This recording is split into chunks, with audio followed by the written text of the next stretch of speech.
Hi there, everybody.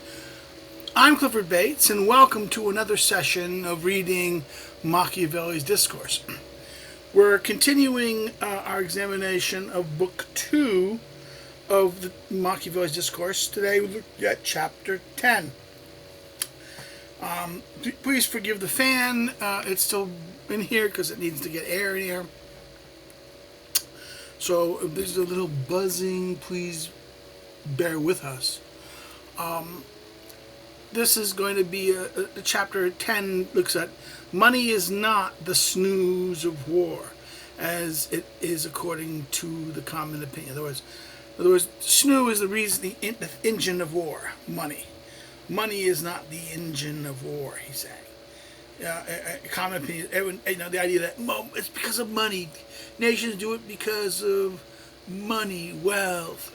He says, since everyone can begin a war at will, but not finish it thus, a prince should measure his forces before he undertakes a campaign and governs himself according to them. In other words, he should, measure his forces or his resources, his forces in that, and then before he understands and governs himself by the campaign, right? But he should have so much prudence that he does not deceive himself about his forces. That is, that he must have this. In other words, he has to. You cannot. Your judgment. You have to be realistic with your judgment. Don't deceive yourself about your forces. He will always deceive himself if he measures them by money, or by the sight, or by the benevolence of men, while he lacks his own arms on the other side. So therefore, he says, you can't deceive yourself. And he says, and you will be deceived, you will always deceive yourself, if you measure things by money. Or by the sight, the thing you're going to go against, the sight. Or by the benevolence of men. To believe that, there's other people are going to help me, while I lack my own arms. In other words, if I don't have my own means to wage war, I'm relying on others. The benevolence of men. That I have money. I have lots of money. The situation would be easy, and people will gladly help me with my money. No. You're deceiving yourself, he says. For the said thing increases your force as well. But do not give them to you. But do not give them to you well. And by themselves are null, and do not help anything without faithful arms. In other words, he's saying, money helps. Money helps. But money doesn't make things, it increases your force. It can add to it. It helps, can add to something. But it gives, but it does not give them to you as well. If you don't have them, they don't make them. And by themselves, right, these things, he says, money, the location of the situation, and are null. Have no effect. No. And do not help you, do not help anything without faithful arms. You need faithful arms, your own arms, that are loyal to you.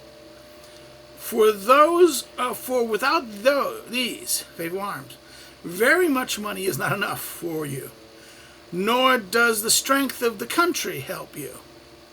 In other words, the country, the question, the strength of the country, in that, if you don't have your own. We had a ring. I had to pause you for a second. So, in other words, without these, very much money is not enough. In other words, these things. In other words. Nor does the strength of the country help you. The faith and benevolence of men do not last, for they cannot be faithful to you if you cannot defend them. So therefore, this is the point. In other words, if you don't have your own arms, you're relying on fortune, and therefore you can't depend on the faith of others, because they will break faith with you. The benevolence of men, they will not be faithful to you if you cannot defend them. Where strong defenders are lacking, every mountain, every lake, every inaccessible pass becomes a plain. In other words, when there's not men, when that's people, arms, even good location, great mountains, lakes, and inaccessible places become just like a plain. Money also does not defend you, but makes you into prey the sooner. In other words, you have all this money. In other words, that you have all this wealth, you have this wealth, and you have these assets. You become in other words, if you don't have the means to defend yourself, well, then you become the prey quicker because of that. Nor can the common opinion be more false that says that money is the snooze of war. Again, this is Plutarch, Aegis, and Clemist.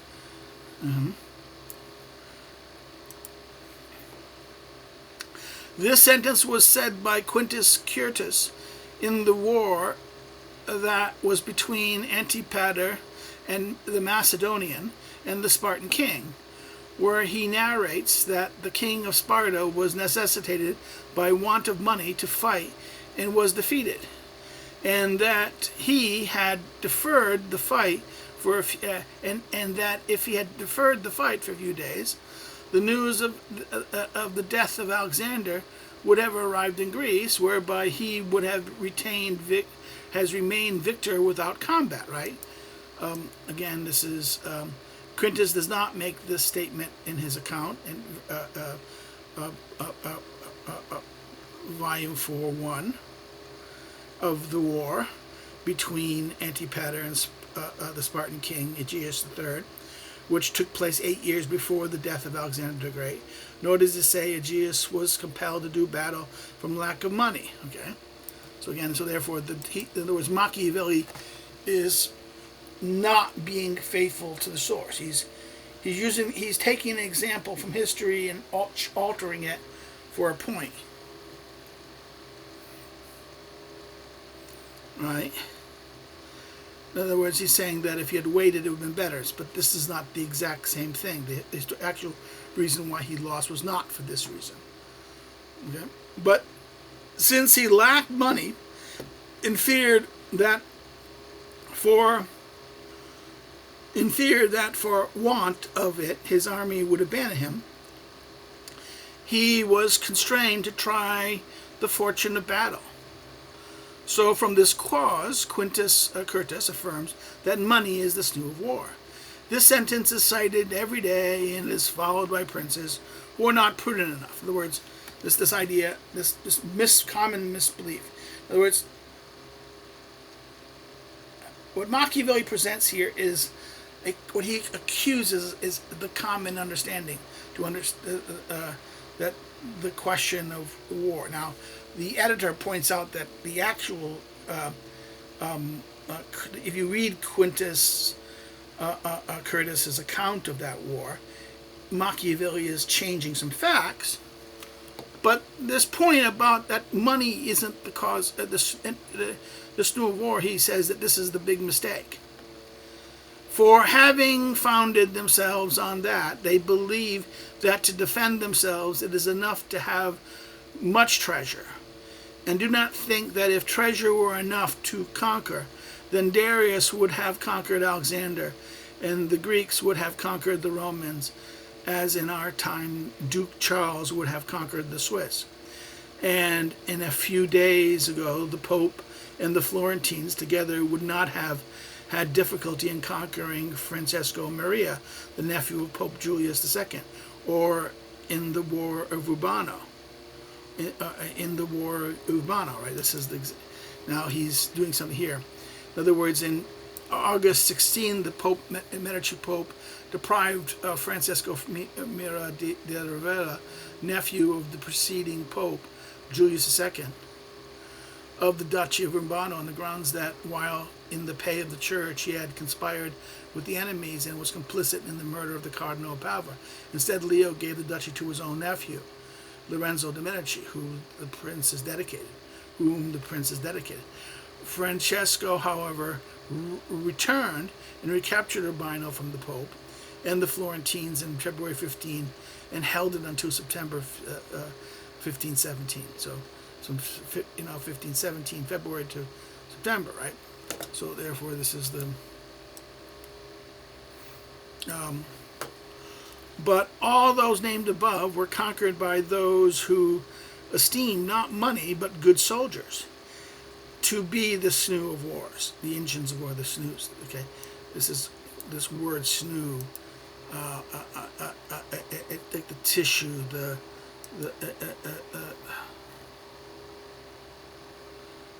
fiber, the engine that holds everything together, right? The snoo of war, things that hold, the thing that makes war possible. It's not money that makes war. It's soldiers, good soldiers.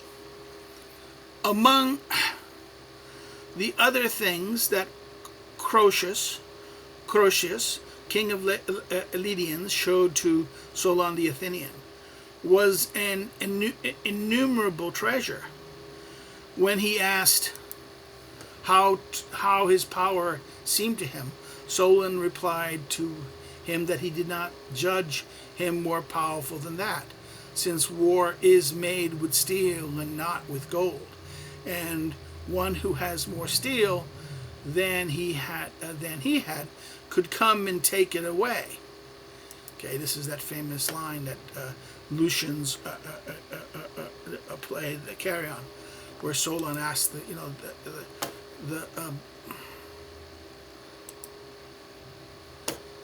this is that Croesus, the king of Lydia, asks Solon, right? The great Athenian. He says, aside from this, so the example that he gives from there is that Solon argues to the great king. The king showed him all this well, and he says, well, no. Solon argues that no, wars are made from steel, not gold, and someone who has more steel than him will come and take his gold, right? Aside from this, when the multitude of French passed into Greece, and then into Asia after the death, the Gauls, he's talking about, right? The Gauls passed into Greece and then to Asia after the death of Alexander the Great. And the Gauls, sent spokesmen to the king of Macedon to negotiate a solid accord.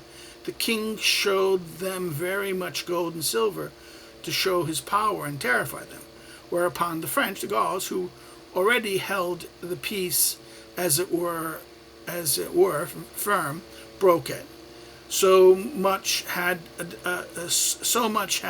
desire grown in them to take away that gold, and thus was the king despoiled for that very thing he accumulated for his defense. Again, this is 5. This is from Justin's 25, 1-3. The king of Macedon was Antigonus, right? So he's correcting the line.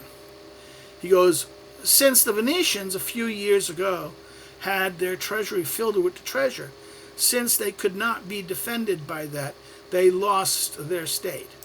Again, 6 Prince, chapter 12. They had wealth. They hired mercenaries, right? They didn't have own soldiers. They didn't have their own soldiers and their own steel. They had lots of gold. They had lots of treasure, and that lost them their state. He says, "I say, therefore, that not gold, as the common opinion cries out, but good soldiers are the snooze of war. For gold is not sufficient to find good soldiers, but good soldiers are quite sufficient to find gold." So in other words, it's very important that you can't. In other words, it's not gold, but good soldiery. Good soldiers are the snooze are the part of, it's the things that make war. You can do it. Things that hold things together, that makes action. And he says that gold is not this. The gold is insufficient to find. He says that 1, it's good soldiers, not gold, that is the engines of war. And why? Because gold is not sufficient to find good soldiers. and this is attack on mercenaries in many ways, right? But that good soldiers is quite sufficient to find gold. For if the Romans had wished to make war more with money than would steal, all the treasure of the world would not have been enough, considering the great campaigns that they waged and the difficulties they had in them. In other words, the Romans themselves, if they did it with money versus what they did with the Roman soldiery, the Romans' virtue, this is the key point that Machiavelli wants to make. It's the quality, the virtue of the Romans, their arms and their virtue. This is what gave them their strength to accomplish all the things that they did.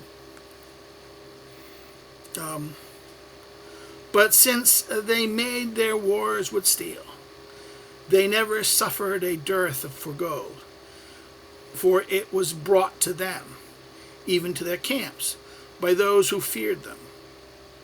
So in other words, even that they did not have gold, they didn't have enough. They suffered a dearth of gold. But then what happened? But yet nevertheless, they still, they fought their wars with steel. They made their wars with steel. And because of this, they would get gold, including the people who feared them. And if that Spartan king had to try the fortune of battle from dearth of money, what happened to him on the account of money had happened often from other causes. So that, in other words, there would have been other causes, not just money, lack of money. For it is seen that when an army lacks supplies, it is necessitated either to die of hunger or to fight. It always takes up the policy of fighting, for that is more honorable, and is where fortune can favor you in some mode. In other words, if you're in a situation, you're lacking of resource, you're lacking of things, you don't have enough stuff, but you have the soldiers and the good soldiers and their the existing resources. It's better to fight than to, he says, starve, to die of hunger or to fight, right? And it has also happened that when a captain has seen help coming to an army of his enemies, it has suited him to fight with them and try the fortune of battle, rather than to wait for them to grow more massive and have to combat them anyways with 1,000 disadvantages for himself. In other words, again, I see the enemy getting to be supplied. Ooh, I better do it now, because if I don't do it now, they're going to be strong. They may become stronger than me, and I won't be. All the disadvantages will be against me now. Now, in other words, okay, things not perfect, but it's better now than it'll be later, right? It is also seen that a captain necessitated either to flee or to engage in combat, as happened to Hasdrubal when he assaulted in the marches by Claudio Nero, together with the other Roman consuls, always chose combat. Either, in other words, Hasdrubal, when they were in a situation where in the marches and Claudius came them. Since although this policy is never doubtful, it seems to him that he can win by it, and by the other he has to lose always. In other words, running away, you always lose. Again, Livy 27, 48. The other consul was Marcus Livius, so it's Nero, Claudius Nero and Marcus Livius, right? This is Hasdrubal, the Carthaginian commander, the father of, I think he's the father of Hannibal, right? Or someone, I think that is the father of Hannibal, right? In other words, he would prefer to attack than to run, because if you run, you can win. If you attack, you can win. If you run, you will lose. You always lose. Anyways, the other he has to lose anyway, right? are thus many necessities that makes a captain take the policy of fighting outside of his intention, among which can sometimes be the dearth of money. But money should not be judged as the sinew of war because of this more than other things that induce men to a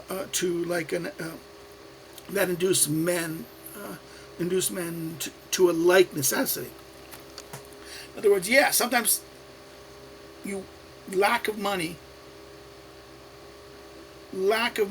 may be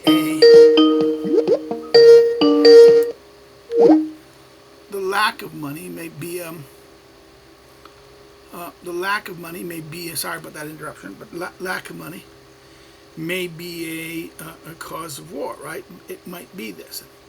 It might be that. But it's like any other necessity. There are other things of necessary that cause you to act. Okay? In other words, the want of money or the need of something may be a cause to force you to act. But other things can force necessity as well, right? He's saying. So don't treat this as the only thing, he says. But money should not be judged as the sinew of war because of this any more than other things that induce men to like necessity, right? Thus I repeat anew that not gold but good soldiers are the sinew of war. Paragraph 3. Money is quite necessity in a second place. Money is quite necessary in a second place. But it is always that good soldiers win it by themselves. For it is as impossible for money to be lacking to good soldiers as for money by itself to find good soldiers. In other words, for it is impossible for money to be lacking to good soldiers as for money by itself to find good soldiers. In other words, he's saying that the good soldiers will get money.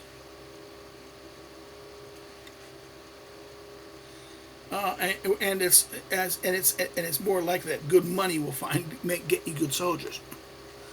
Every history shows in 1,000 places that what we are saying is true. Notwithstanding that Pericles counseled the Athenians to make war with all the Peloponnesus, showing that they could win that war with industry and with the force of money.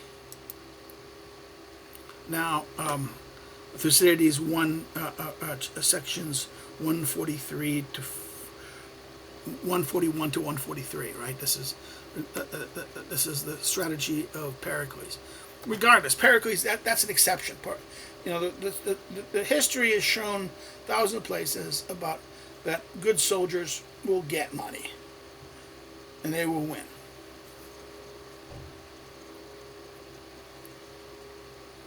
The Peloponnesian example is that this case they should wage war, and they would wage it through industry, with industry and force of money. And although the Athenians prospered in that war for a while, they ultimately lost it. And the consul and good soldiers of Sparta were worth more than the industry and the money of Athens. Now, this is interesting. Machiavelli here destroys kind of like will be the big argument of later modern thought, that commerce beats commerce, that commercial power is commercial power is going to be as more powerful than martial arms. Machiavelli is not an advocate of commerce being as equal. And his argument is the failure of Athens shows the weakness of the idea of relying on commerce and trade and money to not having enough arms. Okay, this is they lost it, and the consul, in other words, and the consul and good soldiers of Sparta were worth more than the industry and the money of Athens. But Titus Livy is a truer witness than any other of this opinion, where in discoursing whether Alexander the Great would have conquered the Romans if he had come into Italy, he shows that three things are necessary in war: very many good soldiers, prudent captains, and good fortune. Examining there whether the Romans or Alexander would have prevailed in those things, he comes to the conclusions without ever mentioning money. Right? This is, in other words, he doesn't mention money here. He examines these two things. That it was what is it's very many things, very many and good, very good soldiers. Money, good soldiers, prudent captains, and good fortune. Not money. The Capians must have measured their powers by money, and not by soldiers. When they were asked by the Syndicari to take up arms against to take up arms for them against the Samnites, having taken up the policy of aiding them, they were constrained after two defeats to make themselves tributes to the Romans if they wished to save themselves. Right? That's how he ends at Livy 7, 29 to 31. Right? They did it. The power of money must have, not soldiers, must have got the Senate to take up arms against the Samnites. But this two defeats led them to what? To force to make themselves tributaries to the Romans. So this is how this chapter ends, with an example of, okay, the Syndicari did something for money, thought money was, they thought, they must have measured their power in money and not by soldiers. The Capuchins, right? When they did this, asked the Syndicari to take their arms against the Samnites, and they would never have, the Capuchins never would have had to become tributaries to Rome otherwise, right? That's the whole point of that goes, that he ends the chapter on. So therefore it's not a good idea that it's by, in other words, this chapter all is about that money of those necessary, but it's not the end. And good soldiers are the end. And you need to have good soldiery. So let's stop here. If you have any questions or comments or questions, please put them below, and I will get to them when I see them.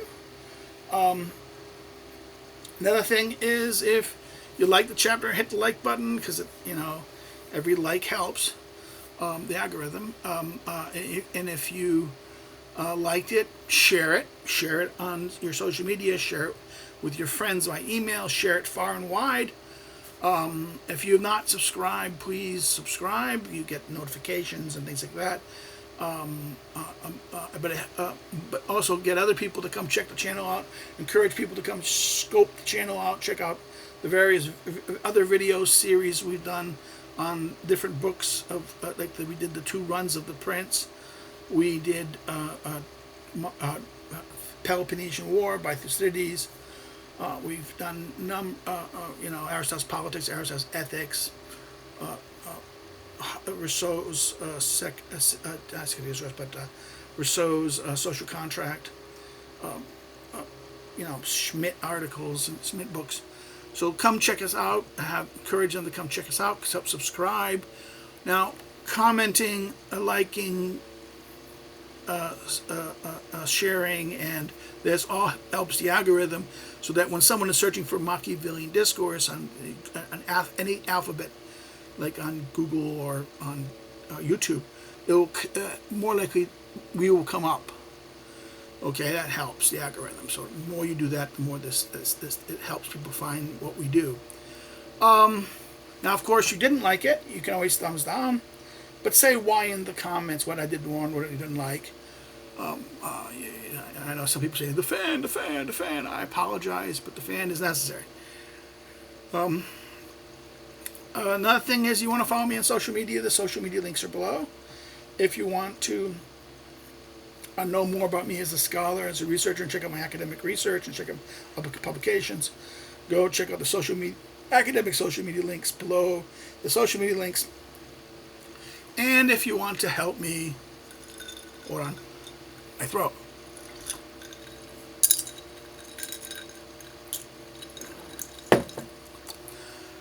If you want to help me to do what I do, fiscally a little bit, you can do that so through Patreon or Subscribe Star. Or another way you can help is buy one of my books. The books are listed below. The currently available books are listed below. You can order them at your local bookstore, online distributors like Amazon, Barnes & Noble, Libris, so forth, or directly through the publisher. And there's also the ebook that's there. That's available on, of course, it's available on Apple and Kindle, but also available directly by the publisher as well. Okay, that's it. We'll see you next time when we look at Chapter 11. Take care and have a great day. Bye-bye.